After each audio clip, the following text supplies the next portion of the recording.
Assalamualaikum warahmatullahi wabarakatuh. Bismillahirrahmanirrahim. Alhamdulillahi rabbil alamin. Allahumma salli ala Sayyidina Muhammad wa ala ali Sayyidina Muhammad. Apa kabar semuanya? InsyaAllah kita sambung perbincangan kita hari ini pada surah Al-Baqarah ayat 106 bahagian yang kedua berkenaan tentang an-nasakh atau pemansukan satu hukum dengan hukum yang lainnya. Pemansukan atau penggantian, penghapusan hukum terjadi di mana sahaja termasuk dalam syariat Islam. Ada beberapa jenis pemansukan dalam syariat Islam. Yang pertama yaitu ayat Al-Quran memansuhkan ayat Al-Quran atau menggantikan ayat Quran yang lainnya. Seperti surah Al-Baqarah ayat 234 yang menyatakan bahwa iddah wanita atau masa menunggu wanita yang ditinggal mati oleh suaminya adalah 4 bulan 10 hari. Sedangkan ayat yang turun sebelumnya atau ayat yang digantikan adalah yang terdapat pada surah Al-Baqarah ayat 240 yang mana isinya menyatakan bahwa iddah wanita yang ditinggal mati suaminya adalah 1 tahun. Jenis yang kedua yaitu Al-Quran memansuhkan dalil hadis seperti yang terdapat pada surah Al-Baqarah ayat 144 berkenaan tentang berpindahnya kiblatnya umat Islam daripada kiblat yang pertama yaitu kiblat ke Al-Masjidil Aqsa digantikan dengan kiblat yang baru yaitu kiblat Ka'bah yang berada di Al-Masjidil Haram Mekah. Ayat berpindahnya kiblat ini terdapat dalam surah Al-Baqarah ayat 144 di mana Allah Subhanahu wa taala berfirman, A'udzu billahi minasyaitonir rajim.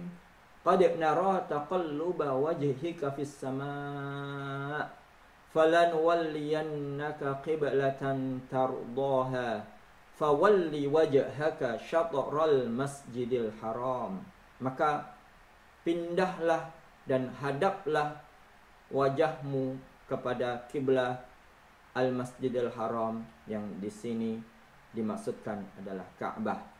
Sedangkan ayat atau syariat berkenaan kiblatnya orang Islam yang pertama adalah Al-Masjidil Aqsa, ianya berada dalam hadis Rasulullah SAW. Maknanya dalil Al-Quran memansuhkan dalil yang ada pada Al-Hadis. Jenis nasakh yang ketiga adalah hadis memansuhkan sebuah hadis. Jenis pemansuhan yang ketiga adalah al-hadis memansuhkan al-hadis.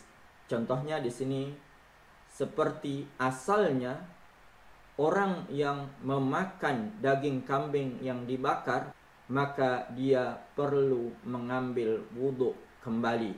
Maka datanglah hadis yang baru yang menyatakan orang yang makan daging kambing bakar ia tidak perlu mengambil wudhu yang baru. Ya juga seperti hadis yang menyatakan bahwa wanita tidak dibenarkan untuk menziarahi kubur. Kemudian datang satu hadis yang menyatakan fazuruha, ziarahlah ke kubur, fa innaha tudzakiru lil maut, karena ianya boleh mengingatkan akan kematian. Jenis an-nasakh atau pemansuhan yang keempat adalah dalil hadis memansuhkan dalil atau hukum yang ada dalam Al-Quran. Seperti hadis dalam Sahih Muslim yang artinya Allah akan memberikan segala sesuatu kepada yang berhak memilikinya, maka tiada harta wasiat bagi ahli waris. La wasiyata liwarisin. Hadis ini memansuhkan satu ayat dalam Al-Quran, tepatnya dalam surah Al-Baqarah ayat 180, yang asalnya ianya membenarkan memberikan harta wasiat kepada ahli waris juga keluarga.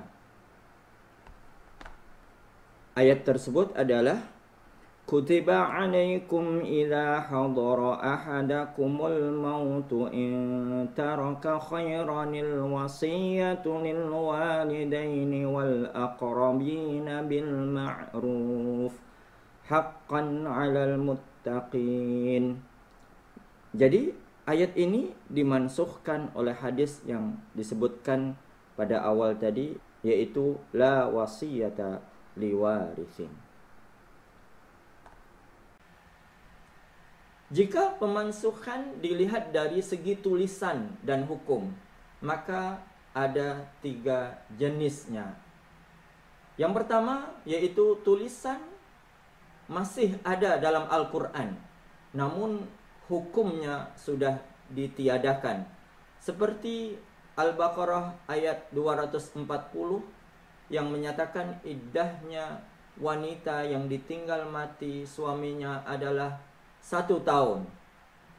Ayat tersebut masih ada dalam Al-Quran, namun hukumnya sudah ditiadakan karena sudah diganti dengan hukum yang baru, bahwa wanita yang ditinggal mati suaminya iddahnya adalah 4 bulan 10 hari.